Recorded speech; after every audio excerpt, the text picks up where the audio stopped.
Feche teus olhos, coloque a tua mão em teu coração e vamos orar.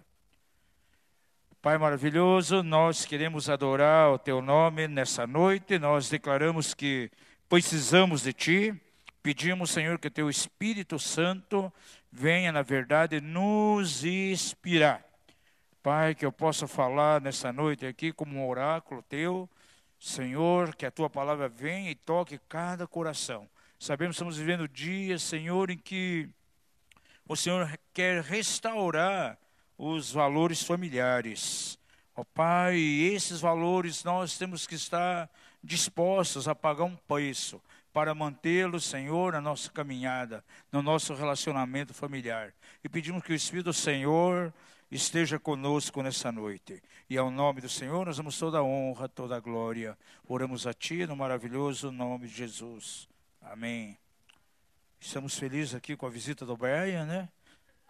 Na reunião da noite. Aleluia! Glória a Deus. Quem está mais próximo dele, dá um abraço aí e diga: seja bem-vindo para a segunda reunião, Brian.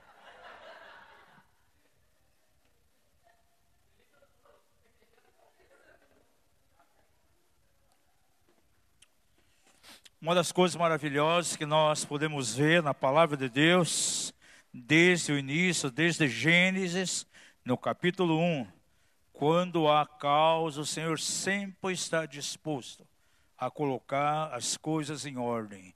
Diga isso: todas as vezes em que há caos, Deus quer interferir para colocar as coisas em ordem. Os 3 primeiros versículos de Gênesis, capítulo 1, começa declarando o seguinte: no princípio criou o Senhor os céus e a terra. E a terra então ficou sem forma e vazia, porque no intervalo do verso 1 e o 2, diversas coisas aconteceram. O verso 1 é uma determinada época, o verso 2 já se refere a uma outra época que diz está aí muitos e muitos anos, quem sabe até milênios.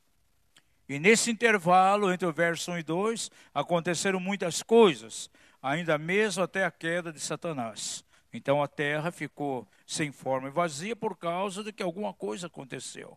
Mas de uma maneira tão maravilhosa, no versículo 3, começa ali um processo de restauração em cima daquele caos. O Senhor intervém para colocar as coisas em ordem novamente. E durante 6 dias, muitas coisas aconteceram, e o Senhor ali na criação estava colocando todas as coisas em ordem novamente. E isso é uma particularidade muito maravilhosa em Deus. Sempre que há um estado de caos, Ele quer trazer, na verdade, um tempo de ajuste, um tempo de colocação em ordem. Eu gosto muito do significado da palavra edificação no original, porque edificação significa o seguinte: colocar as coisas na sua justa posição. Diga isso: edificação significa colocar as coisas na sua justa posição. E eu creio mais do que nunca que o Senhor quer edificar os lares, quer edificar as famílias. E em meio ao caos que muitas vezes elas estão vivendo, Deus quer se manifestar para colocar as coisas completamente em ordem. Hoje, em meio à igreja, até em nosso meio aqui, quantos de nós éramos de famílias completamente desestruturadas, famílias sem paternidade, onde o papel de pai, o papel de mãe não era estabelecido ali, não era vivenciado. Quem sabe ainda passamos aí por igrejas que nunca se preocuparam em trazer ministrações sobre o lar, sobre a família. Então nós somos o resultado de uma sociedade, de uma família, ou quem sabe até mesmo de uma igreja local desajustada. E há muitas coisas que precisam agora ser edificadas. Há muitas coisas que precisam ser colocadas em ordem. Quem sabe você tem vivido um tempo de caos e há algumas coisas que precisam ser reordenadas dentro do propósito, dentro da vontade de Deus. E eu quero falar um pouco nessa noite, de maneira rápida, acerca da atmosfera que deve estar dentro das nossas casas. Eu creio que é algo muito importante para que uma família seja sadia, algo muito importante para que um relacionamento conjugal seja sadio e agradável a Deus, é a atmosfera. Uma atmosfera pode estar completamente negativa, e isso vai criar consequências negativas aí, de maneira tão terríveis, principalmente na vida dos filhos.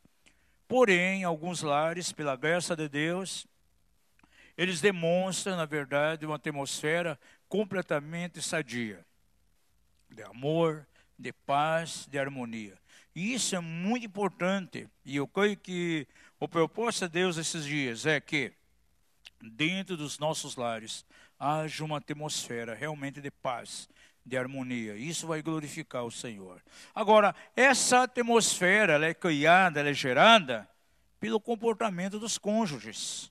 Tanto o marido como a mulher têm a responsabilidade de estabelecer essa atmosfera sadia dentro de casa. E, infelizmente, na vida de muitos lares cristãos, ela não é presente. Não sei, talvez alguns de vocês já ouviram, de repente, um marido, uma esposa, puxa, o ambiente da minha casa é carregado, é um ar carregado. De vez em quando eu tenho que dar até uma saída aí, dar uma volta para respirar um ar mais puro.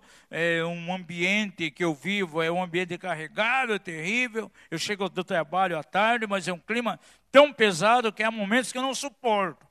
Eu preciso até tirar umas férias, uns 2 dias de férias, vou lá para a praia, quero ficar longe da situação de casa, porque há momentos que eu não aguento mais. Sabe o que é isso, amados? É uma atmosfera carregada. E isso precisa ser mudado. Agora, essa atmosfera tão terrível, tão pesada, ela vem devido ao comportamento dos cônjuges. O comportamento do marido ou da mulher, de um dos dois, ou quem sabe dos dois. Porque o relacionamento conjugal, na verdade, ele é um eterno ceder. Tem que ter a visão da cruz. Por se o casal não tiver a visão da cruz, cada um vai lutar de um lado, querendo que prevaleça a sua vontade e os seus direitos. Diga ao seu vizinho, o casamento é um eterno ceder. Tanto é que o Senhor junta duas pessoas que são completamente diferentes uma das outras. Jamais você vai encontrar um marido e esposa que são completamente igual e que pensam igual. Há diferenças. E se essas diferenças não forem consideradas, haverá muitos problemas. E eu quero ver com vocês inicialmente aqui 10 coisas que eu, na verdade, atribuo como sendo 10 inimigos de uma atmosfera sadia. Por que muitas vezes a atmosfera dentro dos lares está completamente tóxica, está contaminada? Porque algumas coisas acontecem ali dentro. Eu vou falar aqui 10 inimigos de uma atmosfera pura. Comece a anotar aí, que é muito importante. Eu creio que para alguns casais pode vir aqui de uma maneira curativa. Se houver um arrependimento no final, quando terminarmos esse ensino, Deus é poderoso para adequar, para edificar as coisas dentro da tua casa, colocar em ordem, onde a causa vai colocar em ordem, e para aqueles que estão solteiros, vai trazer luz e revelação, porque você vai entender aqui como as coisas têm que ser dentro da sua casa, no dia que você se casar. A partir do teu casamento, como as coisas devem ser lá no teu relacionamento conjugal.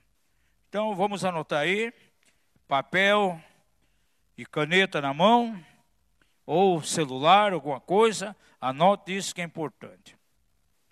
Primeiro inimigo que pode destruir a atmosfera dentro do relacionamento conjugal: incredulidade. Diga isso, incredulidade. Muitas vezes, amados, há necessidade dentro da casa, dentro da família, a presença de um milagre de Deus. E por que muitas vezes esse milagre não chega? Porque um dos cônjuges, ou quem sabe os dois, estão carregados de incredulidade. A incredulidade leva o marido e a esposa a colocar mais os olhos naquilo que está acontecendo no momento, arrancando toda a esperança de que eles possam ver uma intervenção e um milagre de Deus. E quantas vezes aí nos aconselhamentos do seminário a gente vê casais Estou pensando em um milagre de Deus, alguma coisa precisa acontecer. Quem sabe um filho que está se desviando, está se apartando do Senhor, um comportamento errado de filho, rebeldia. Quem sabe a situação financeira dentro da casa que não está boa, algum problema está acontecendo na família. Eles, na verdade, precisam de intervenção, milagre de Deus. E muitas vezes esse milagre não vem, porque não há unidade entre eles. A incredulidade. O coração do marido cheio de incredulidade, ou o coração da esposa, ou de ambos. E uma das coisas que a incredulidade faz, na verdade, é atar as mãos de Deus, para que nenhum milagre venha acontecer. Diga isso, a incredulidade ata as mãos de Deus, e nenhum milagre vai acontecer. A incredulidade, amados, tem sido, na verdade, a fonte de tormentos e incômodos em muitas famílias. E uma das coisas que casais aqui precisam renunciar é a incredulidade. Sem incredulidade no teu coração, renuncia hoje, em nome de Jesus. Nós vamos ter um período de oração no final, para que os milagres possam vir à tua casa. Há pessoas que caminham aí, por exemplo, com a situação de rebeldia dos filhos, não sabe mais o que fazer, busca o ministério pastoral da igreja, busca um conselheiro, sem trazer nenhum resultado. Quem sabe a área financeira que não está bem, já há tempo. No entanto, você vai ver a incredulidade. Um dos cônjuges crê, o outro não. Ou quem sabe, os dois não crê. Isso gera uma atmosfera pesada. Lembra lá em Marcos, capítulo 6, Jesus chega numa cidade e diz que ele desejava fazer milagres ali. Porém, a Bíblia diz que ele não pôde. Sabe por que Jesus não pôde fazer milagres ali? Por causa da incredulidade que estava no coração das pessoas. Então, a incredulidade, ela cria um ambiente que impede os milagres de Deus. Agora, quando marido e mulher começam a entrar numa concordância em fé, abre caminho para que a graça de Deus venha, o sobrenatural de Deus venha, e milagres comecem a acontecer dentro da casa. Número 2, segundo inimigo, anote aí, pessimismo. Há pessoas, marido e mulher, ao contemplar as paixões dentro da casa, de repente se tornam completamente pessimista. E o pessimismo leva sempre as pessoas simplesmente a pensar no lado negativo da vida. Aí pergunto, mas apóstolo, as dificuldades, as paixões dentro da minha família, dentro da casa, do relacionamento, então eu tenho que vencer isso com positivismo? Não. Você tem que vencer com fé. Diga isso. As dificuldades, as crises, elas são vencidas com fé, não com pensamento positivo. E a fé, na verdade, é contrária ao pessimismo. E quantas vezes, na boca de um dos cônjuges, só há palavras de pessimismo. Uma das pessoas, no relacionamento conjugal, olha as coisas de uma perspectiva de Deus. Mas o outro olha de uma maneira completamente diferente. Não há concordância. Uma oração num casal, ela pode ser feita dentro de uma base de discordância. Porque um dos cônjuges age em fé, crê. Porém, o outro é completamente pessimista. Ah, não dá certo, não vai dar, não vamos vencer. Ah, essa dificuldade vai continuar. Não há uma base para a oração. Diga ao seu vizinho, a unidade tem que ser a base da oração dentro de um casal. Você não imagina como o inimigo ele pode aproveitar dessa situação. Como não há uma concordância perfeita, porque um dos dois é completamente pessimista, o diabo vem e bota uma cunha. Você conhece o que é cunha? É uma ferramenta, é colocado numa brecha, então bate-se ali um martelo ou uma marreta, aquela brecha aumenta. E quando há o pessimismo dentro de um relacionamento conjugal, o diabo vem e bota uma cunha. E aquilo ali se torna uma grande brecha amanhã depois. E como o pessimismo ele pode destruir uma atmosfera sadia dentro de casa. E quantas vezes casais, famílias estão repletas de pessimismo. Corações cheios de negativismo. O pessimista, amados, ele avalia as coisas ao redor dele sempre de uma maneira negativa. Ah, não pode ser, não acontecerá, com os outros pode acontecer, menos comigo. Ah, Deus abençoa aquela família, mas é aquela, conosco vai ser diferente. Diga comigo, o pessimismo tem que ser afastado da minha boca. Terceiro inimigo fortíssimo,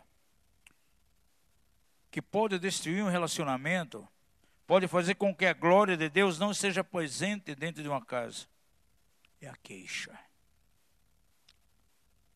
E quantas vezes conselheiros, na hora do aconselhamento, vão atender pessoas em separado, só o marido, só a esposa? O aconselhamento se torna mais num ambiente onde é colocado queixas do que outra coisa. Pessoas são tão egoístas que elas sempre desejam ter razão. Há uma palavra de maneira tão clara que diz assim: aquele que se queixa, queixa-se do quê? Dos problemas do cônjuge? Dos problemas do irmão? Do outro irmão? A Bíblia diz assim: aquele que se queixa, queixa dos seus próprios problemas. De que se queixa, pois, o homem vivente? Queixa-se cada um dos seus próprios problemas. Agora, quando o casal não tem a visão do altar, onde ele tem que morrer, os seus direitos têm que morrer, quando não tem a visão da cruz, ele simplesmente vai se considerar ele o certo e sempre se queixando da outra pessoa. Quem já viu aí cônjuge se queixando do outro e não dele? E a Bíblia é clara. Se alguém vai se queixar, queixa de si. É muito difícil você encontrar alguém se queixando de si mesmo. E quando chega na questão do casal, recai na mesma situação lá de Adão e Eva. A transferência de culpa, quando alguém começa a se queixar, ela gosta de transferir a culpa. Quando o Senhor, pense um pouquinho comigo aqui. Vamos voltar lá para o jardim do Éden. Houve pecado no jardim? Sim ou não? Quem foi o culpado daquele pecado ali? Eu creio que os homens aqui vão dizer imediatamente, é Eva. E as mulheres vão dizer, não, foi Adão. Amados, a culpa recai nos dois. Por que Adão foi culpado? Quando Eva foi tentado por Satanás pela serpente, aonde estava Adão? Pelo seu vizinho, sabe onde ele estava? Eu não sei. Só sei que perto de Eva não estava. Aonde que estava a responsabilidade ali de cobertura sobre ela? Ela completamente exposta. Caiu na tentação do diabo. Agora, por que Eva errou? Foi o seu vizinho. Por que Eva errou? Por que ela pecou? Amados, simplesmente ela ouviu a voz de Satanás, já tinha a palavra de Deus, não pode tomar da árvore o conhecimento do bem e do mal. Ela nem foi procurar consultar para ver aonde que Adão estava, para consultar ele, tomou a decisão e tomou da árvore do conhecimento do bem e do mal. Diga ao seu vizinho, os dois estão em empate. Amados, e quantas vezes chega um casal diante de nós, a mulher querendo ter a total razão, outras vezes o homem, aí você vai conversar com os dois, a gente tem que olhar para eles e dizer, olha, vocês estão em empate, os dois aqui estão errados, os dois têm peso de culpa. E essa questão de transferência de culpa, de justificar-se, isso já é velho, gente, já vem de muito tempo. Quando o Senhor vai cobrar de Adão, que isso, Adão? Por que pecou? Ah, Senhor, é a mulher que tu me deste. E quando vai interferir, quando vai indagar a mulher, você lembra o que ela falou? Ah, a culpa foi da serpente. Ela me seduziu, me enganou e eu comi. E a serpente só não jogou a culpa em alguém porque não tinha mais ninguém para colocar. Mas assim, amados, você vê nos relacionamentos conjugais, as pessoas querendo justificar, então, e transferir a culpa, sempre a culpa do outro. Enquanto isso começa a acontecer no relacionamento conjugal, sabe qual vai ser o resultado? Briga constante, discussões. Onde muitas vezes um pastor, um conselheiro, ele tem que se tornar mais um juiz de paz entre os dois do que outra coisa. Porque vive brigando o tempo todo. E quantas vezes podemos ver isso dentro da igreja? De uma maneira muito forte. E isso faz com que a atmosfera dentro da casa seja uma atmosfera carregada, terrível. E sabe quem vai ser afetado? Os filhos. Diga isso, os filhos serão as vítimas inocentes de todo o clima pesado. Então, queixa é o que eu tenho que renunciar nessa noite, em nome de Jesus. Quarta área que contamina uma atmosfera, que deixa uma atmosfera completamente tóxica. Lamentação. O que é lamentação? Lamentação é uma expressão verbal negativa, é a expressão do que nos sucede na vida, desde uma perspectiva de dor, tristeza e desespero. A pessoa negativa pode lamentar-se, inclusive, até quando algumas coisas boas estão acontecendo. Quer ver um exemplo? Você ficaria feliz se alguém chegasse para você e desse, vamos dizer, $2 milhões para você? Qual seria a tua atitude? Agora, amados, a pessoa que na verdade vive no meio de lamentações, sabe o que vai dizer? Ai, que peso, eu não consigo carregar isso. Me deram isso aqui depois, mas olha o peso disso. Então, aquele que lamenta, pode vir coisas boas na direção dele, mas ele vai ver sempre de uma forma completamente negativa. Amados, já vi pessoas que foram abençoadas. De repente alguém ganha um carro. Mas ele é tão ligado à lamentação, que aquilo, em vez de ser bênção para ele, ele vê como um problema. Puxa vida, agora eu tenho esse carro aqui. Toda semana eu tenho que botar gasolina nele. Lá você vai os meus trocos. Gente, aquele que lamenta nunca está contente. E você vê alguns casais, onde um dos dois nunca está contente com as coisas. Até a bênção que vem perdendo a família, se ele tem a mania de viver lamentando, ele vai começar a se lamentar. Isso fere.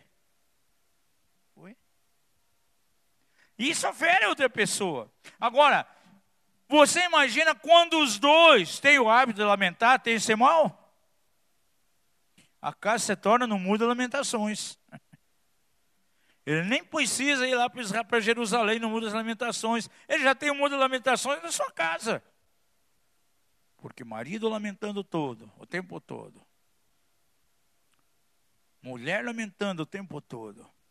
Que atmosfera pesada, que atmosfera carregada. Isso não é uma atmosfera sadia. Interessante que Deuteronômio, quando define a família, ele diz assim, a família tem que ser como os dias do céu na terra. Sabe o que significa isso? A família, aqui na terra, deveria ser como uma colônia do céu aqui na terra. Lá em Efésios, Paulo diz assim, eu coloco os meus joelhos para orar diante do Senhor. E ele diz, e toda a família no céu e na terra se põe de joelhos diante do Senhor. Ele fala de duas famílias, uma família no céu e uma na terra. Você sabe o que é a família no céu? A Trindade forma uma família. Pai, Filho e Espírito Santo. E de que maneira eles vivem? Em total harmonia. Por isso a atmosfera do céu é carregada do quê? Da glória de Deus. Agora, essa atmosfera deveria estar aqui na terra. Porque a família aqui na terra deveria ser exatamente uma cópia, uma reprodução de como é a família nos céus. Com esse tipo de atmosfera. E na maioria dos cristãos é completamente diferente. Quarto inimigo, então, lamentação. Quinto, crítica. Isso é terrível. Interessante que no casal, toda crítica, amados, é destruidora e acusadora. Ah, não, só quero ajudar o meu marido. Isso aqui é o meu espírito crítico. Eu tenho algum discernimento acerca dele, e isso é tudo para ajudar ele. É uma crítica construtiva. Diga ao seu vizinho, não existe crítica construtiva. Amados, se é crítica, é crítica. E dentro da vida do casal vem tanta crítica acusadora. Cheia de censura. Cheia de julgamento. Quer ver uma coisa? Existem casais que um dos dois é perfeccionista. Você sabe o que é ser perfeccionista? É alguém que quer agir em cima da excelência. E alguns confundem perfeccionismo com excelência. E é completamente diferente. A excelência leva as pessoas a viver em paz, a não cobrar de ninguém. Sempre ela vai olhar para os olhos dos outros, que não consegue produzir algo. Sempre vê a outra pessoa como alguém que um dia vai conseguir produzir, alguém que vai mudar. Mas um perfeccionista, ele olha de maneira negativa, acha que o outro nunca vai mudar, vai ser sempre assim. E quantos maridos acham que a esposa nunca vai mudar? E a esposa que olha para o marido e acha que nunca vai mudar. Por quê? Porque são perfeccionistas. E o perfeccionista, geralmente, ele se torna uma pessoa completamente crítica. Aquilo que ela coloca está sempre dentro de um teor de censura, está dentro de um teor de julgamento. Diga ao seu vizinho, um marido ou uma esposa que é perfeccionista, se tornam críticos. É como se fosse o juiz do mundo, gente. Tudo que eles querem julgar. E que a atmosfera pode vir dentro de uma casa quando a crítica está presente. Sexto inimigo, fofoca. Ah, apóstolo, pode ter fofoca que envolve o casal? Gente, há cônjuges que se tornam tão fofoqueiros que você não imagina. Porque as deficiências que passam no relacionamento conjugal, ele começa a levar para fora, para todo mundo saber. Procurar o líder, o discipulador dele, para abrir o coração é uma coisa, isso tem que acontecer. Mas nunca em tom de julgamento, em tom de crítica. Agora, há casais que levam as coisas lá para fora, num tom do quê? De fofoca. Quantas vezes pessoas que recebem essa fofoca, quando olham para aquela pessoa, veem ela como um monstro. Por quê? Porque o cônjuge, o marido, a esposa, já trouxe tanta uma imagem distorcida acerca da pessoa dela, que ficou algo terrível. Fofoca pode destruir um relacionamento conjugal. Fofoca que envolve a vida de um dos cônjuges pode trazer de maneira tão terrível uma atmosfera pesada. Agora imagine se os dois são fofoqueiros. E procuram a mesma pessoa. Uma procura, então a esposa procura, para a esposa ser o marido diante de pessoas. Aí o marido procura as mesmas pessoas e expõe a situação da própria esposa. Que clima mais terrível que fica, gente. Há muitos lares sendo destruídos hoje dentro da igreja, porque há valores que não estão sendo preservados. E há contaminações trazendo, na verdade, uma atmosfera completamente tóxica dentro da casa. Anote aí, número 7. Escárnio. Ah, pô, será que dentro de um casamento, um relacionamento conjugal, pode haver escarnecedor? Pode. Há cônjuges que escarnecem do outro. E quantas vezes até palavras negativas de escárnio são usadas. E isso tudo tem a finalidade do quê? De denigrir a pessoa do outro. Quer ver alguns exemplos? Puxa, mas você está gorda, hein? O que está vendo com você, mulher? Está engordando demais. Ou a esposa vai comer do marido alguma coisa. Puxa, você está pançudo, hein? O que está acontecendo? Está tomando cerveja, o culto aí fora? O que você faz quando sai do trabalho? E essa pança, essa barriga? Há pessoas que são campeãs em denigrir a imagem do outro. E o denigrir nada mais é, mas do que escarnecer. São palavras para humilhar. São pessoas que exageram quando vê algum tipo de defeito. O escarnecedor, amados, ele se crê que ele é o tal, ele é o perfeito. E ele se sente no direito, então, de ridicularizar a outra pessoa. Eu conheci um pastor, já morreu. Ele ficou viúvo, aí casou-se de novo. Sabe como ele tratava a esposa? Quando chegava nos lugares, até igreja não deu para pegar. Ah, esse aqui é o meu patinho feio. Minha esposa morreu e o Senhor Deus me deu um patinho feio. Esse é o meu patinho feio. Gente, essa mulher se sentia totalmente diminuída, denigrida. Isso não passa de um escárnio. E quantas vezes o casal está sendo manchado por esse tipo de contaminação, de escarnecedores, e isso contamina a atmosfera, gente. Que lar sadio, que atmosfera sadio vai ter nesse lugar aí?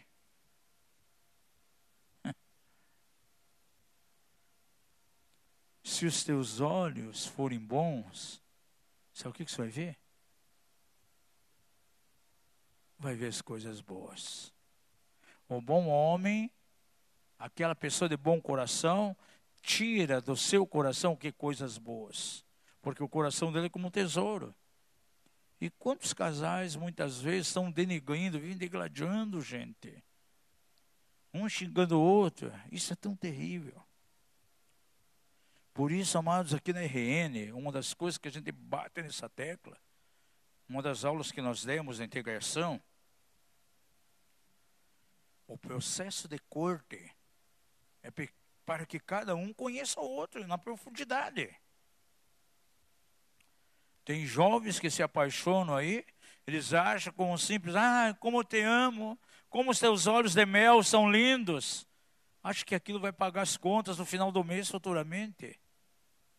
Acho que essas declarações vai botar as compras do mês lá no armário. Amados, começam a vir situações, os ajustes. E para muitos casais, esse ajuste aí vai levar anos. E se não há uma visão de cruz, sabe o que vai vir? Vai sair faísca para todo lado, gente. Por isso, o processo de corte é importantíssimo. Corte, né? Dentro dos aspectos bíblicos. É aquilo que está em Gênesis. Isaac e a sua esposa Rebeca, que não era corte. Porque, amados, casamento é algo muito sério. Constituir um lar é algo muito sério. Tem que colocar os princípios de Deus. E no processo de corte, isso é muito importante. Porque vai começar a observar a vida da outra pessoa. Casamento não pode ser algo vazio. Diga ao seu vizinho, simples declarações nunca serão base para um casamento. E agora, amados, imagine Se esse tipo aí de escárnio começa no tempo de corte ou no noivado, de repente, um começa a chamar o outro com adjetivos que não tem nada a ver com a outra pessoa. Imagine quando vem o casamento. Ainda bem que ninguém nunca viu esse filme aqui. Ah, meu bem. Puxa, você está com a cara de foca hoje. Ah, esse narizinho de foca. Ah, é? Você está parecendo um urso marinho. Olha teu bigode aí como é que está. Puxa. Ah, querido, como você engordou, né? Você está parecendo um urso polar. Vai concorrer com o urso da propaganda Coca-Cola. Imagine quando casar, então. Que adjetivos lindos que vão ser usados depois, né? Se no noivado está assim, palavras podem, de repente, servir de escárnio na direção do outro. Gente, eu já vi casais com sério problema de escarnecedores. Os adjetivos mais pejorativos que você possa imaginar.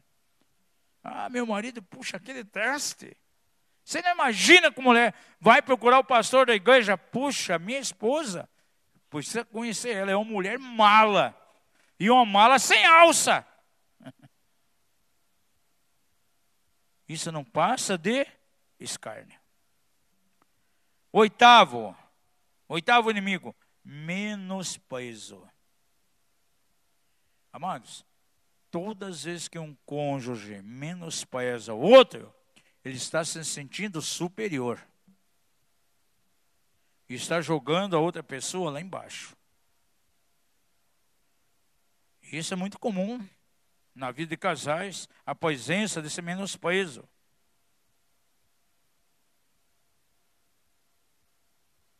Nós temos que sinalizar o seguinte: entre o menosprezo ao desprezo, existe uma linha muito fina. Quem começa a menosprezar o cônjuge, não vai demorar muito, sabe o que ele vai fazer? Vai desprezar. Diga ao seu vizinho, aquele que menospreza com muita facilidade, vai ser alguém que vai desprezar.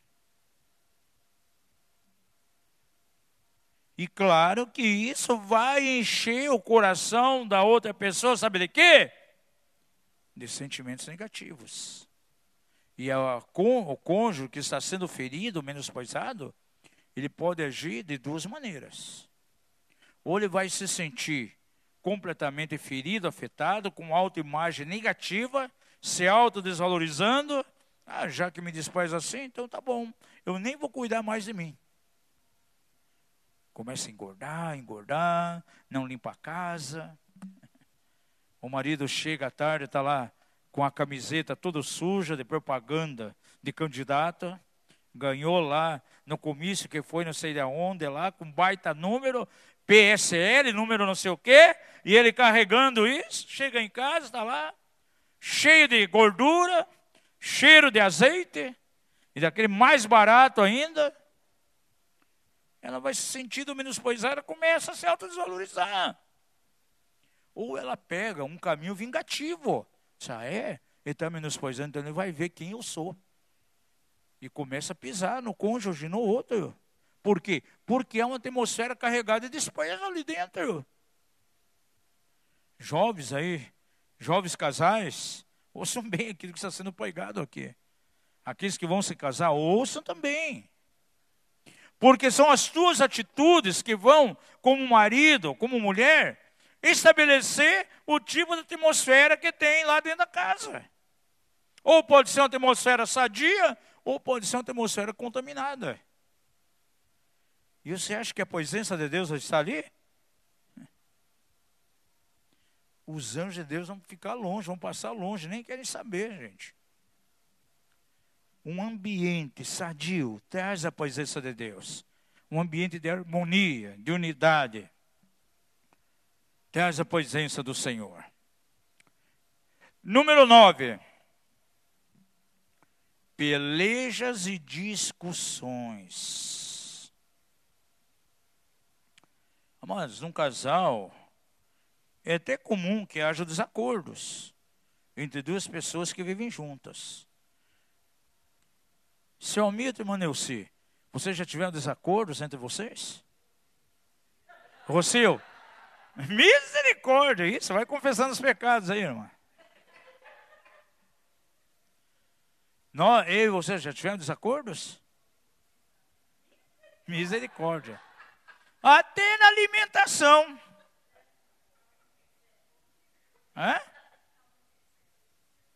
Olha, por exemplo, ela não quer que eu coma coisas salgadas. Olha, isso faz ruim, faz mal para a pressão, é ruim. Eu gosto de coisa muito salgada, gente. Muitas vezes até com excesso de sal. Salada muito azeda e muito salgada. Carne hiper salgada, é o contrário. Café com leite, gosto basicamente sem açúcar. Porém, café preto, com muito açúcar. E ela toma quase 100. No começo não foi fácil. Disse, não, eu não vou tomar isso aí. Ela disse, não, eu não vou tomar o tipo de café. Ah, é? Então faz café diferente. Faz um para você, faz um para mim. Comidas. Amo comidas exóticas. Esses dias fomos aí comer comida alemã, ali, Vitimarsum. Né? Eu amo aquela comida. Minha esposa não gosta. Carne de marreco. Por exemplo, jacaré. Eu amo comer jacaré. Javali. Caças, como vou na Alemanha. Como carne de carne, comi javali agora, javali do mato, gente. O pessoal mata no mato para comer. Pato selvagem. Me prometeram de presente agora, na Infol, lá em Imperatriz. Pô, você vai vir? Vou dar um tatuzão de presente para você. R$300 um tatu, gente. Nem venha com esse bicho aqui. Eu não vou fazer isso. Acha alguém para você. Tudo bem. Eu vou lá na casa do meu cunhado em Porto Amazonas, ele vai assar um tatu para mim. E eu vou comer na tua frente e vou fazer assim. Agora, imagine se eu e ela não administrássemos isso desde o início, gente. Será que estaríamos com 35 anos juntos? Com certeza não. Então, amados, são coisas que nós temos que aprender. Nós não pensamos iguais. Pensamentos completamente diferentes um do outro. E o Senhor une pessoas completamente diferentes uma da outra para que se complementem. E tenham uma visão de altar, uma visão de cruz. E se não souber conviver com isso, vai ter problemas sérios.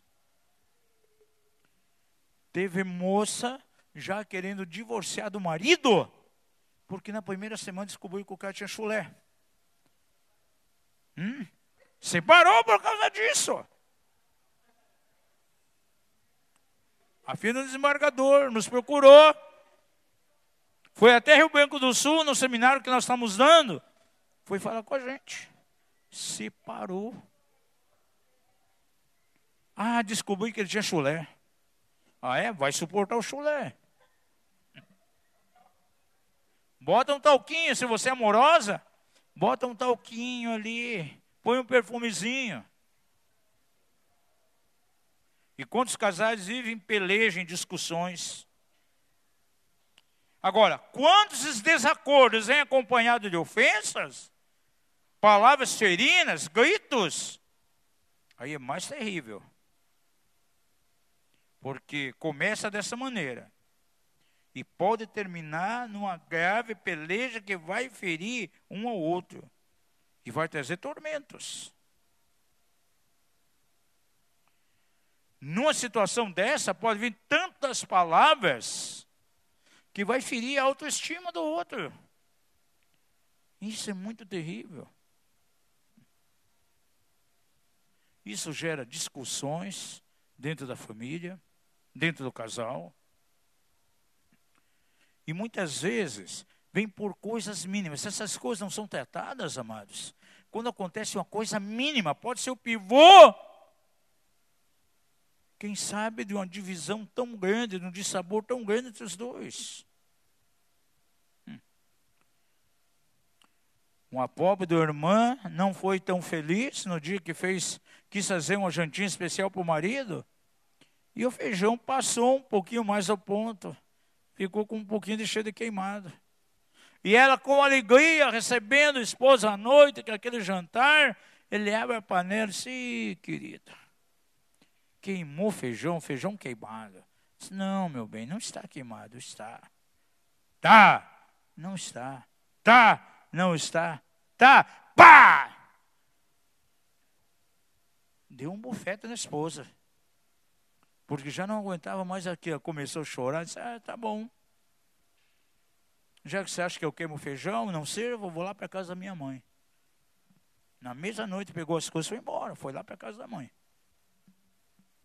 E ele sozinho em casa. 1 dia, 2, 3. No 4º dia liga. Ai, querida, que saudade. Volta embora. Ela voltou. Pegou as coisas e voltou. Aí estava acertando entre os dois. Vamos consertar. Aqui estamos, né? Vamos sentar que você perdoar. Vamos acertar. E ele olha para ele, poxa, querida, coisa tão boba esse comportamento meu, né? Só porque você queimou o feijão. Disse, não, não queimei. Queimou. Não queimei. Queimou. Não queimei. Começou tudo de volta. Gente, esse tipo de comportamento afeta de maneira tão terrível a própria comunicação do casal. Esse desacordo pequeno pode se tornar numa grande discussão. Muitas vezes, olha, vou falar uma verdade para vocês. Muitas vezes as observações de um cônjuge para o outro pode ser bom, trazer um sentido negativo. Talvez está achando que está pegando no pé. Por exemplo, eu gostava muito de roupas paraguaias. Tinha camisas rendadas. Isso fica ridículo para você. Por que você usa isso? Eu gosto. Eu sou paraguacho. E ela começou a observar. Né? Tudo cheio de renda, cheio de bordado. Né? Camisa paraguaia. Vindo do Paraguai, bem paraguaio mesmo. Com roupas paraguaias. Não fica bem, não fica bem. Calças largas, tudo. Não fica bem. E ela também tinha alguns comportamentos, né? Que eu não gostava, eu falei para ela. E ajudou também, não é verdade? Olha aí, ó. Diversos. Hã?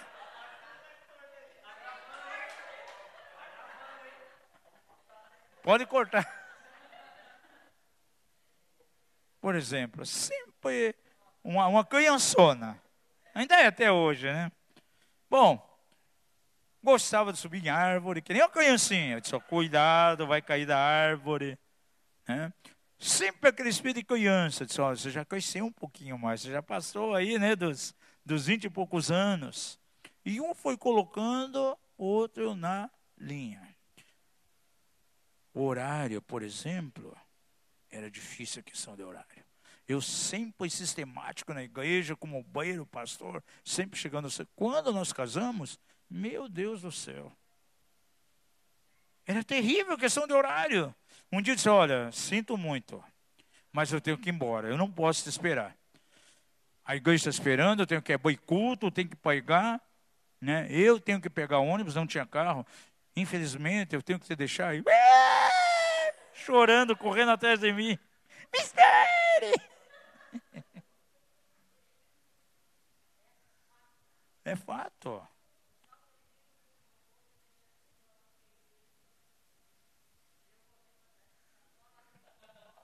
Foi entrando, graças a Deus.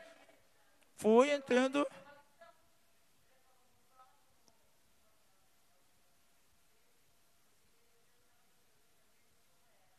Não, tem que fazer uma madeira, tem que preparar comida para levar para a igreja, que a gente ia para uma chácara, ficava o dia inteiro.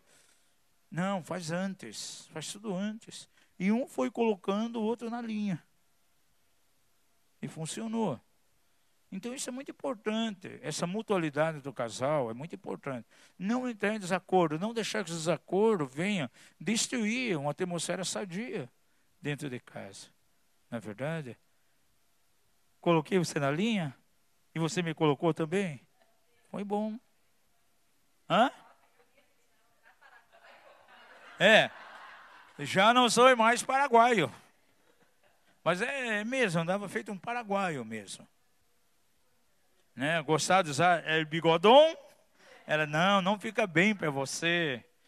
Né? Na barco, quando casamos, nem usei mais, porque você achava ridículo, né? Daí disse, não, eu não uso mais. Vou agradar ela, não vou usar mais barba. Mas ficava com bigode, né? Que nem um mexicano. Mas aí não usei mais. Né? Agora nem uso mais. Hoje, se for usar bigode, vai ser tipo fundo de aquário. Já tem um monte de falha.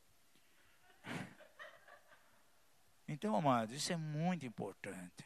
Isso é muito importante na vida de um casal. Jovens que estão noivos, comecem a ver onde há desacordo, gente. Né? Se o outro não gosta do tipo que você se veste, procure mudar, porque muitas vezes está ferindo o outro, gente. Às vezes está feio mesmo. Olha, gente, tem algumas irmãzinhas que querem casar na igreja, daí a gente entende por que está demorando a chegar o príncipe dela. Porque o tipo de roupa que usa, gente, o comportamento, tem que chegar, olha, não precisa orar por você. Vai num salão de beleza, numa cabeleireira, não precisa nem orar. Vai aparecer pessoas para você. Então, olha, amados, questão de aparência, muitas vezes é muito importante. Né? Então, irmãos aí estão esperando a princesa dele chegar, não chega nunca. Mas é o tipo que o camarada anda. Isso é terrível. Pois é, cabelo despenteado, parece que viu um fantasma. Ele não cai em fantasma, porque é crente, mas parece que viu um fantasma, gente. Mau cheiro. E pior aquele que já tem os dentes como um garfo de doceiro. Vai no dentista, arruma os dentes, gente. Arruma o cabelo. Usa um bom shampoo. Tanto ele como ela. Não sei se existe aquele shampoo de saquinho. Existe ainda? Eu acho que é do meu tempo, o serviceirinho de shampoo. Creme rinse. No valor de hoje, uns 80 centavos. O cabelo ficava mais grudado um no outro do que outra coisa, gente. Santo é o nome de Jesus. Tenha misericórdia. Não, gente, eu e você ao mesmo tempo, porque é difícil, gente. Não tem muitos recursos que tem hoje. Não é mesmo, senhor? Vocês também, né? Aqueles são mais, né, José?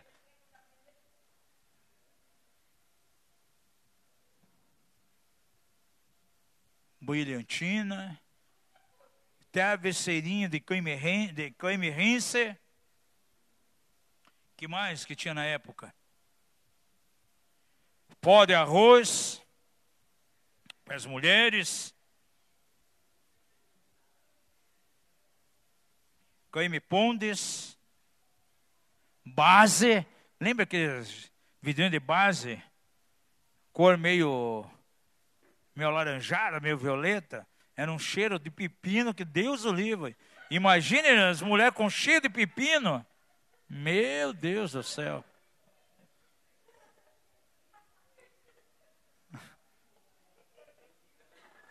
Se fosse hoje, a pessoa saia correndo, gente. Os tipos de desodorante é a base de álcool, gente. Eu acho que chegasse um fósforo perto do sovaco do carro, pegava fogo. Terrível! Era assim. Graças a Deus que mudou. No nosso tempo, tinha cada coisa, né? Que, meu Deus do céu, misericórdia. Quando saiu o desodorante Toibut de Marchand, ai, que coisa chique! Comecei a usar só Toibut. Era mais caro, mas só aquele. Aí os mais simples foi deixando tudo de lado. Avanço.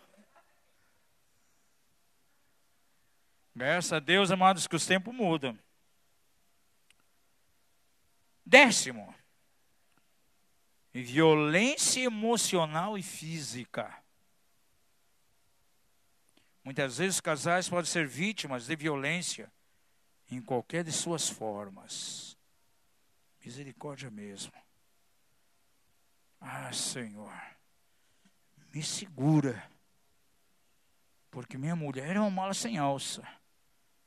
O fantasma do velho homem está querendo se levantar em mim. E se levantar, eu era violento. Eu posso dar uns tapas na minha esposa. E a esposa ora também, sim, Senhor, me segura. Tu sabes, Senhor, que eu sempre tive a fama de valentona. Se o meu marido continua assim, eu quebro a cara dele. Gente, carnalidade pura. Em vez de ser um ambiente cheio de atmosfera pura, é mais um açougue. Você sente o cheiro de carne quando entra dentro da casa. Carnalidade pura. Muitos, em um momento de impulsividade e nervosismo, chegam a empurrar, agitar ou ferir o seu cônjuge. Eu nunca esqueço. Na igreja que me converti, tinha uma profeta lá, uma profetisa, mulher, profetizava. O marido nunca quis se converter. Lá uma vez ou outra, quando tinha alguma festa especial na igreja, ele ia. E aí fui entender por que não se convertia. Quantas vezes encontrar ele na rua com o olho roxo, cheio de hematomas. Sabe por quê? Porque ele levava pancada da mulher. Muitas vezes ela ia orar nas casas, ficava na igreja até altas horas, não fazia almoço para ele, comida, chegava do trabalho, não tinha nada, e ficava com raiva, discutiam. Ela ia e agredia ele.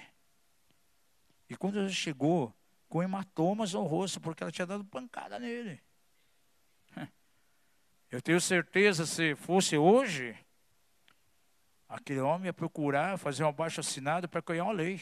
Ah, tem Maria da Penha, eu vou criar Maria da Lenha, porque a minha esposa não é fácil.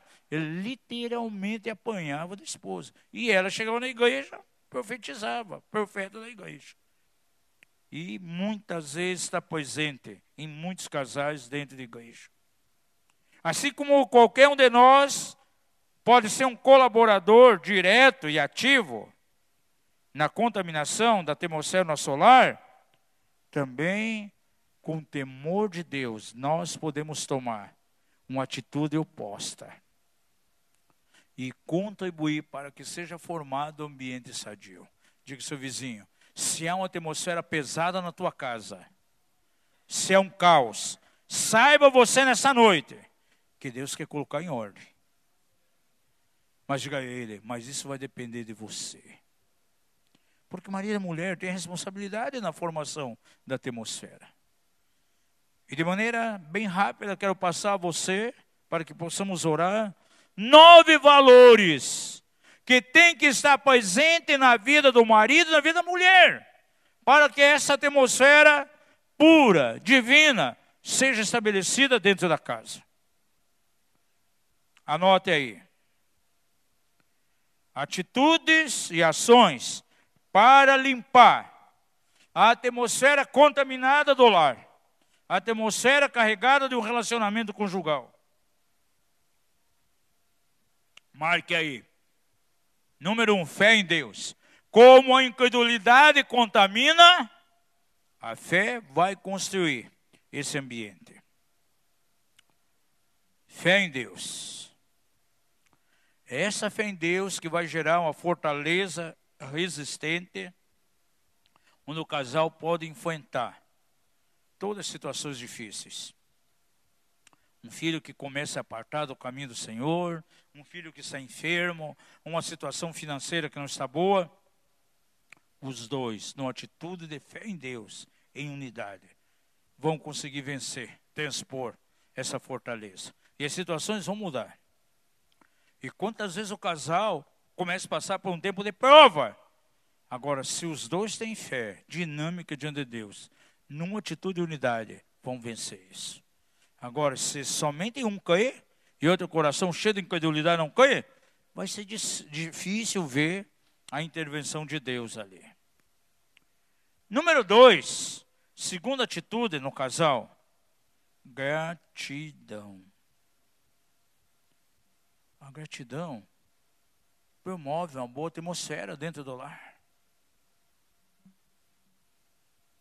Há maridos que nunca dizem muito obrigado pela comida gostosa que a esposa fez quando chegou em casa. Chega ali, ela fez o prato que ele mais gosta. Nunca vem um agradecimento, muito obrigado. Você acredita que tem mulheres que quando chega aniversário, não ganham nada o marido? Nada. Nem uma flor. Nem uma declaração de feliz aniversário. Isso demonstra uma grande falta de gratidão. A gratidão, na verdade, fomenta o amor e o respeito no casal.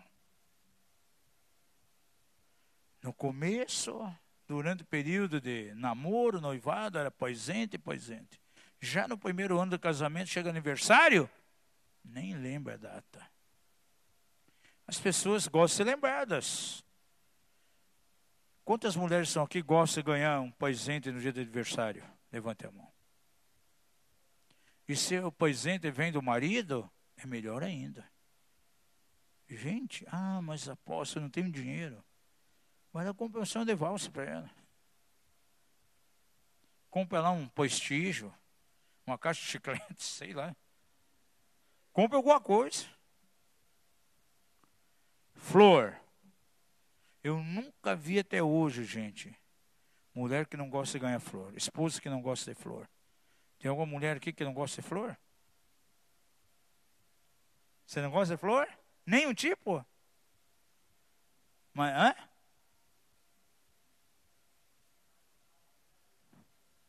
É verdade. É uma alma que precisa ser curada. Bom, o Silvio está chegando aí, né? Glória a Deus. Não está gravando aí? Está gravando tudo? Está gravando tudo? Então eu vou falar uma coisa que não vou falar. Porque estão gravando? Será que fala ou não fala, Silvio? Bom, você disse que conhece tudo que está na minha mente aí.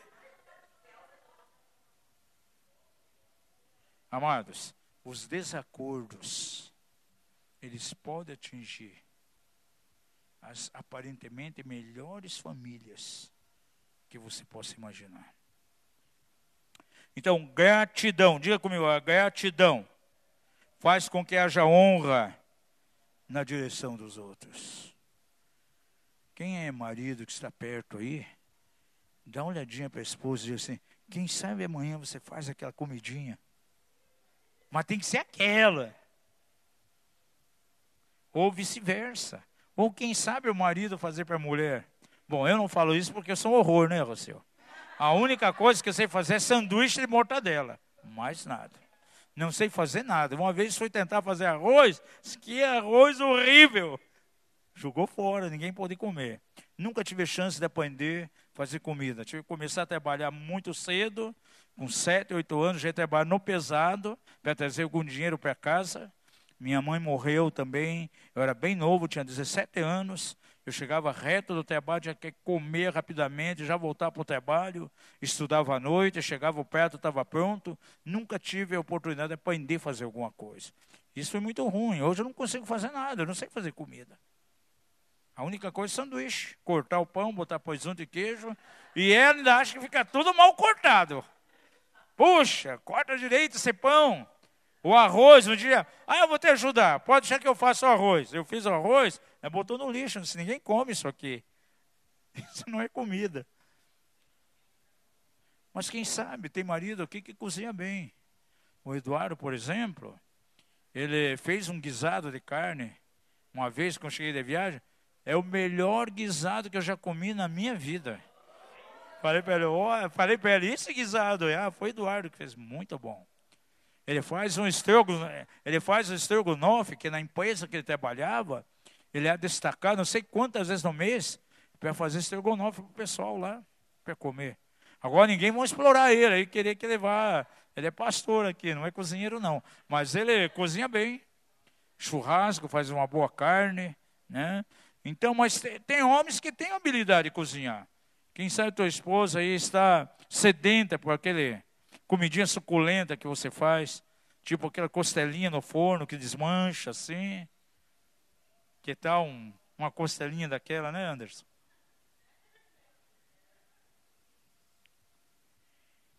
Terceiro lugar, terceiro valor para mudar a atmosfera dentro da casa, o respeito. Você sabia que cônjuges, eles são além de marido e mulher? Eles são irmãos em Cristo. Vire para o seu cônjuge e diga, além de marido, além de esposa, nós somos irmãos em Cristo. E qual o comportamento com o irmão em Cristo? A Bíblia nos dá os parâmetros aqui. E quantas vezes está vendo desrespeito? Então, toda atitude, toda ação, palavra ofensiva, palavra ferina, palavra agressiva que é colocado na direção do cônjuge. Hoje é uma noite para arrependimento. Diga ao seu vizinho, hoje é uma noite para lavagem de roupa aqui nesse lugar. E para zerar todas as coisas. E partir para um tempo novo, um tempo de construir uma atmosfera sadia dentro da casa. Louvor e elogio. Louvamos a Deus pela sua bondade, sua fidelidade, suas maravilhas. E nós podemos louvar as pessoas também. Sabe o que é louvar? Valorizar, falar bem dela. De modo que nós podemos felicitar o nosso cônjuge pelos seus êxitos. Ou podemos elogiar pela sua boa presença. Um novo corte de cabelo. Como você, quando o seu cônjuge chega em casa, ela foi no salão, cortou o cabelo, o que você... Eu nunca esqueço minha irmã, meu Deus. Meu cunhado chegou alegre, tinha no barbeiro um corte. Ela olha, puxa, mas você está com a cara de lagarto, hein? Você voltou parecido ao lagarto do barbeiro. Meu Deus, que elogio. Coitado. Né? O cabelo em pé, está parecendo um lagarto. Tua esposa vai lá para o salão, fica 3, 4 horas, chega em casa. O que você fala para ela? Ai, que cabelo feio. Ficou todo esse tempo. Ai, você está parecendo uma velhinha, parecendo uma vovó. E quando teu marido vai num barbeiro, vai num diferente do que ele vai sempre. Ai, esse cabelo teu hoje que horrível. Cheio de caminho de rato. Que cabelo é esse cheio de carreiro de rato? Quem cortou isso? Nem é mais cabelo, é isso.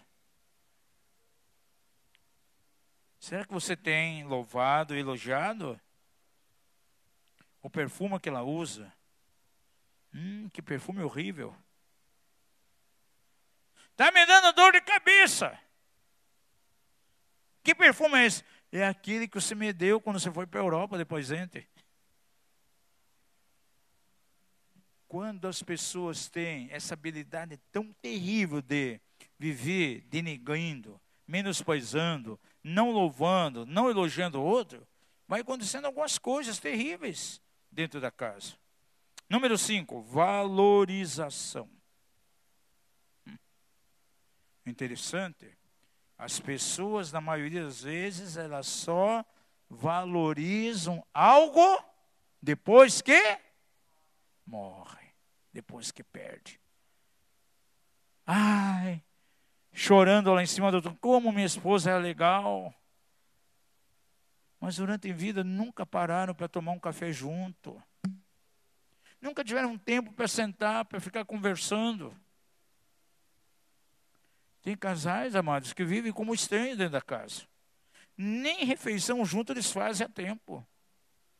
Nem sentam na mesa para a refeição junto. E muitas vezes só vai dar valor depois que perde.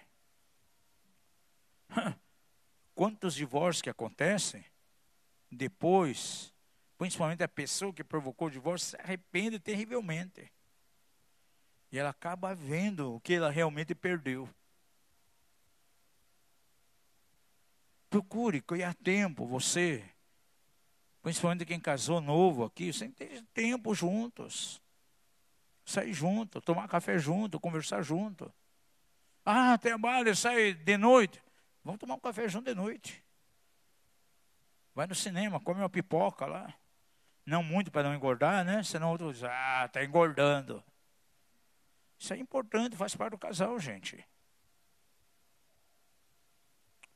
Tem casais que querem levar uma vida tão religiosa, amados, que é terrível. A religiosidade pode matar um relacionamento conjugal. Em todos esses anos de ministério, por exemplo, quando eu trabalhava secularmente na igreja também, eu não abria mão. Início de ano, eu queria férias. Tirava, às vezes, 40 dias de férias, sumia, ia viajar, pegava esposa, filhos, ia viajar. Isso foi muito bom. Tem pastores que chegam, estou no ministério 10 anos sem férias. E fala isso com jactância, se orgulhando. Eu disse, você está prestes a trazer problemas ruins para dentro da tua casa. Porque nunca tem tempo junto.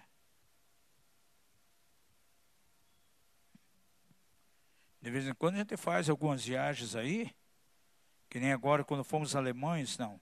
Já que a Itália está tão pertinho, viu umas passagens tão baratinhas, vamos para lá, vamos descansar. Né? E vamos em alguns lugares, eu lembro uma vez estar no Rio de Janeiro, estava em férias, aí uma grande igreja estava tendo formatura de um instituto que eles disseram, que bom você está na cidade.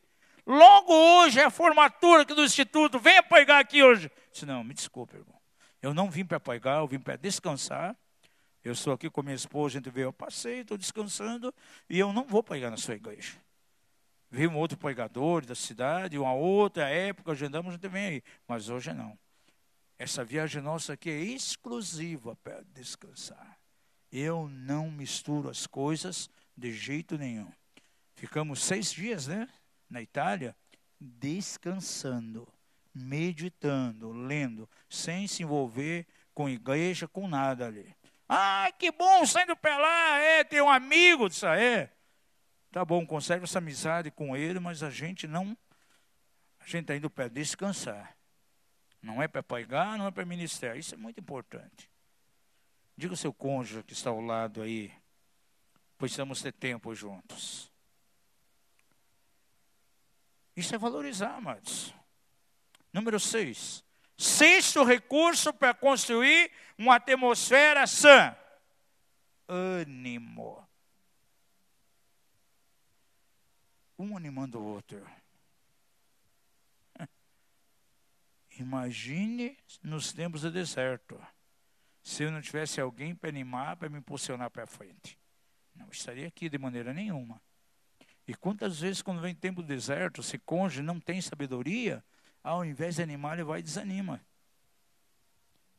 Tem mulheres, por exemplo, que se tornaram anti-igrejas em momentos de deserto, em momentos de caverna, porque as coisas não aconteciam, não havia provisão financeira, ao invés de fortalecer, de animar o marido, mais desanimava. Imagine, já tendo uma luta, uma guerra por estar no deserto, e de repente alguém buzinando coisas contrárias na mente dele, leva ele ao desespero. E também o marido tem a função de animar quem? A esposa, porque ela é vaso mais frágil. Isso é muito importante. Na vida de um casal, um tem que animar o outro sempre. As coisas não estão indo muito bem, olha, vai em frente, vai dar certo, né? Vamos orar, vamos buscar, as coisas vão dar certo em nome de Jesus. É ou não é? É ou não é? Está rindo. Ela está muito bem porque está rindo. Uma das maiores incentivadoras do ministério é ela. Como ela disse sempre, se não for eu a incentivadora, quem vai ser? E o maior incentivador do ministério dela, quem é? Sou eu, sou o principal intercessor do ministério dela. Se não for eu, quem será? O marido tem que ver a ascensão da esposa, desejar a ascensão. A esposa desejar a ascensão do marido.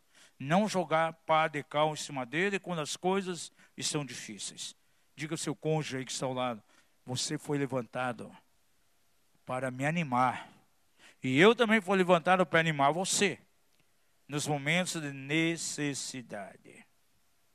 7º lugar, apoio.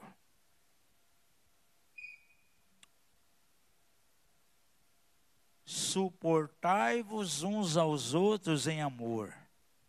O marido deve suportar a mulher. E a mulher deve suportar quem? O marido. Agora, o que você entende isso por suportar?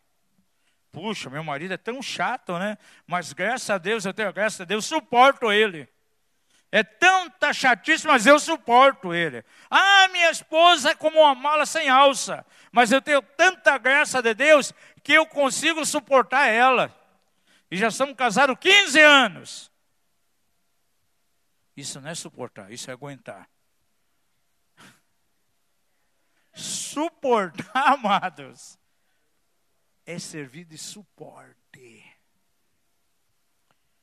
Sabe por que é servir de suporte? É dar um suporte. Né? E o esposo tem a responsabilidade de suportar a mulher. E a mulher o marido. Muitas vezes suporta até um empurrãozinho, né? Vai! Vai! Ele está mais parado do que tartaruga, do que leça, passa devagar, e a esposa vai e suporta. Vai! Vai! E aquele impulso da mulher é chave para ele. Aí ele vai e vence. Há momentos que o cônjuge vai precisar do apoio do outro. O marido da mulher, a mulher do marido. É quando eles vão servir realmente de suporte. Isso é importante. E quando essa disposição vão construir, na verdade, uma atmosfera sadia dentro de casa. Diga comigo, os cônjuges, eles são chamados para suportar um ao outro.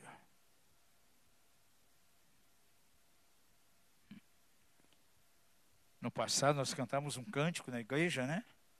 Como é que é? Não posso viver sem você, meu irmão. Você faz parte do corpo de Cristo, não posso viver sem você. Eu quero suportar você mais e mais, meu irmão. E cantava com os casais. Mas hoje a gente vê que muitas vezes tem que cantar diferente.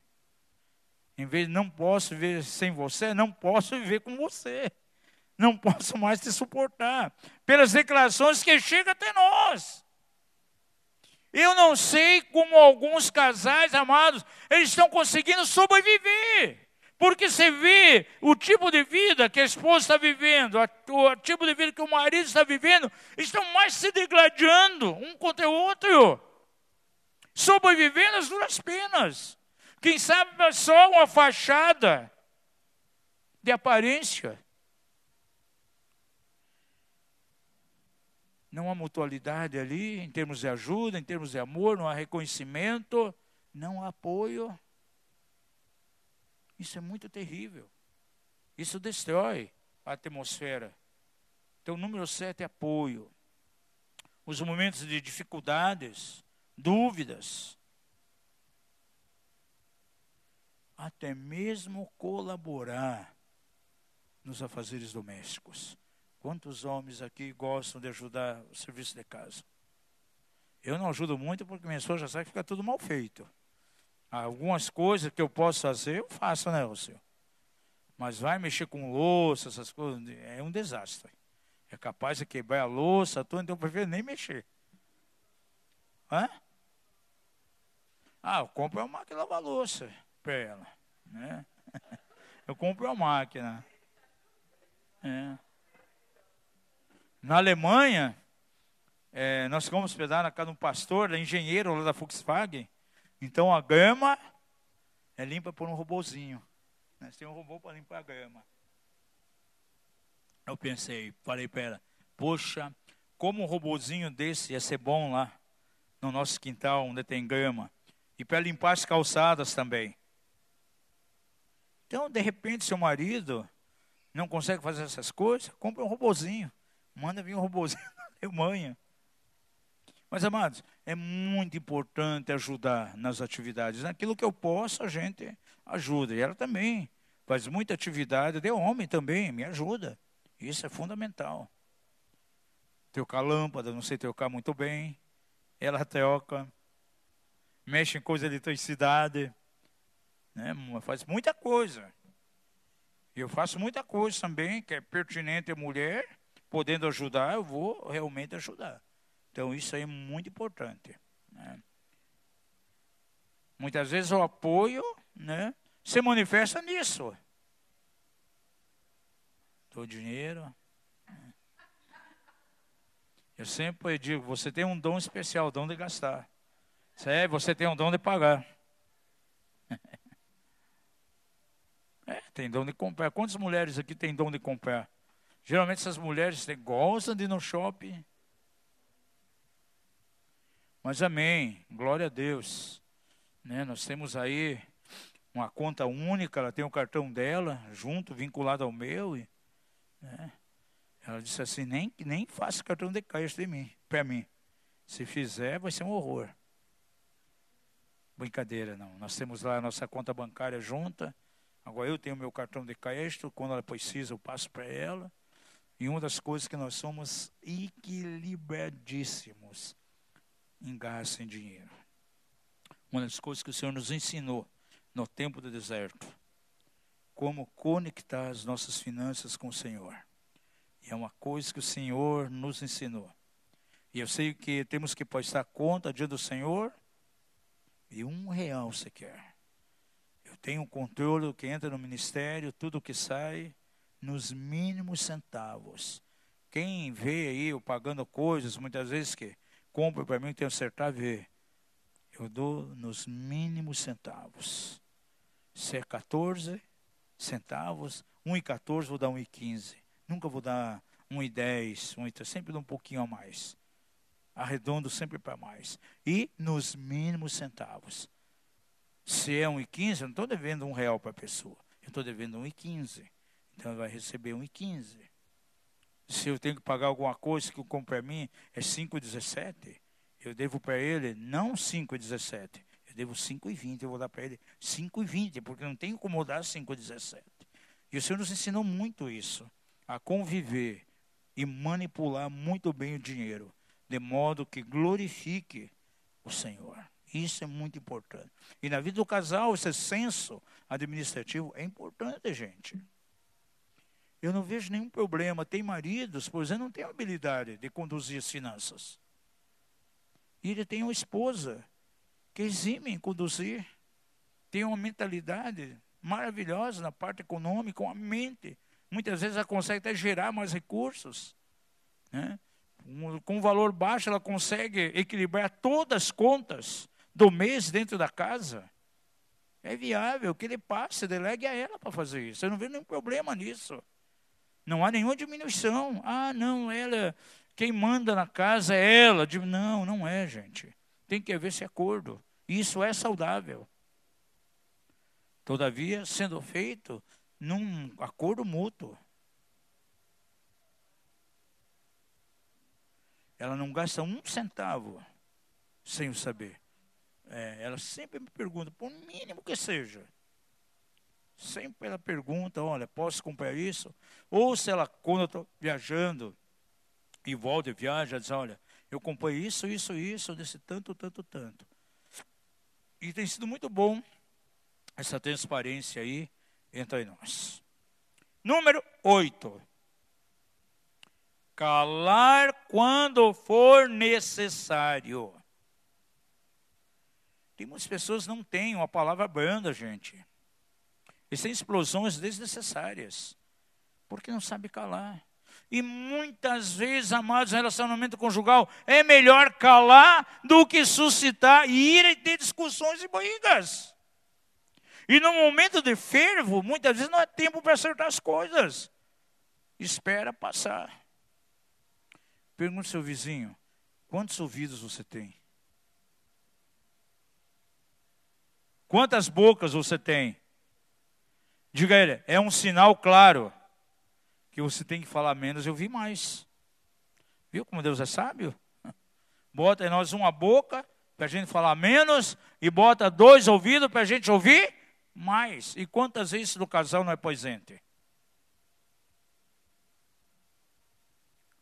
Quem fala demais dá bom dia para o cavalo.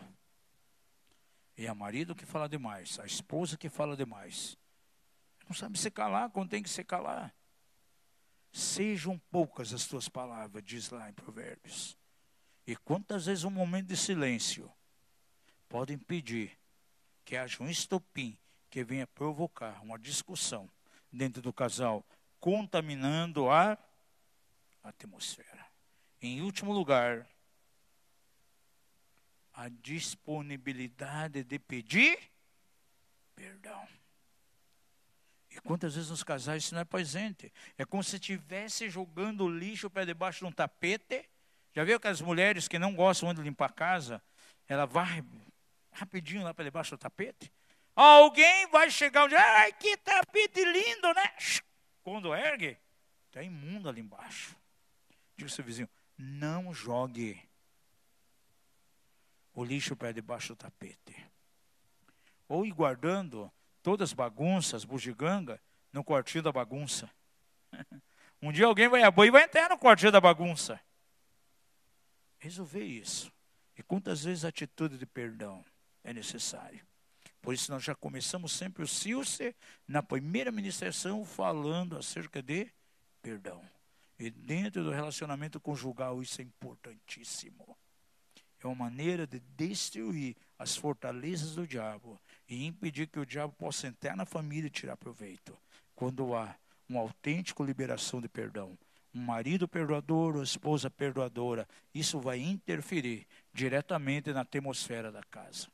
Deus quer levantar as pessoas aqui da casa, aqui da igreja, como pessoas transformadoras de atmosferas. Diga ao seu vizinho, você é levantado para ser um transformador de atmosfera. E você vai ter um lar tão maravilhoso, como diz em Deuteronômio, serão como os dias do céu na terra. O Senhor quer fazer isso. Vamos ficar em pé, em nome de Jesus. E hoje é uma noite aqui, em nome de Jesus, de cura, é uma noite de libertação para você. É um seminário de cura de família. Mencionamos 10 coisas aí que pode contaminar a atmosfera do lar. Nós estamos aqui como família. Um dos temas, que vai ser abordado aqui é a igreja como família. E numa família total transparência. Nós vamos ter um momento de louvor. Durante esse louvor, se aqui há algum esposo, precisa acertar alguma coisa com a esposa, faça isso agora, esse momento de louvor. Nós vamos ter uma oração geral depois, mas que você possa fazer isso.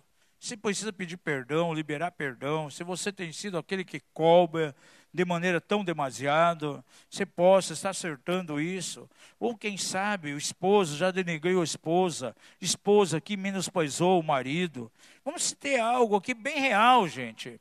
Porque, na verdade, amados, o Senhor fala com aqueles que estão presentes. Não tem aquele negócio de, puxa, é carnaval agora. Está vazio essa cadeira. Estou lembrando daquele irmão, aquela irmã. Não veio. Com essa palavra, o que foi abordado, tinha que estar aqui. Não, gente, não veja dessa maneira. Quem tinha que estar aqui é você. Se você precisa consertar alguma coisa com o cônjuge, vamos fazer isso agora. Disponha a ser um transformador de atmosfera. Trazer uma atmosfera pura dentro da tua casa. Uma atmosfera santificada. Criar um ambiente para que a glória de Deus venha. Criar um ambiente para que os milagres de Deus venham. Com atitudes más, atitudes negativas, isso nunca será possível. Vai haver um bloqueio, Senhor. Vamos começar a adorar o Senhor. Você precisa ver aí um concerto entre casais que estão aqui. Você pode fazer isso agora, enquanto nós adoramos. Você já tem elogiado o teu cônjuge? Há quanto tempo você não diz uma palavra de elogio? Que café gostoso. Puxa, que sopa deliciosa fez hoje. Esposa para o marido. Como você fez esse trabalho aqui, está tão bem feito. Se mudou toda a eletricidade aqui de casa. Puxa, ficou perfeito, muito bom. Quem sabe há tempo você não tem feito isso. Mas são coisas tão simples, mas isso vai ajudar a construir uma atmosfera sadia dentro da tua casa. Será um tempo assim maravilhoso. Ou se você tem menosprezado o teu cônjuge, peça perdão hoje. Quantas palavras pejorativas você falou. Ai, essa carinha de texugo tua. Muda a tua cara. Aí peça perdão de ter chamado com cara de texugo. Ah, você parece uma foca. Mas pede perdão, renuncia. Diga assim, não, você parece uma princesa aos olhos de Deus. E eu vejo você com os olhos de Deus. Vamos fazer isso agora. É tempo de construir a atmosfera. Não veja teu cônjuge mais como teu patinho feio, não. É alguém criado à imagem e semelhança do Senhor. Vamos consertar isso diante de Deus. Vamos adorar. Alguns momentos aqui você possa fazer isso. Depois nós vamos renunciar a algumas coisas em nome de Jesus.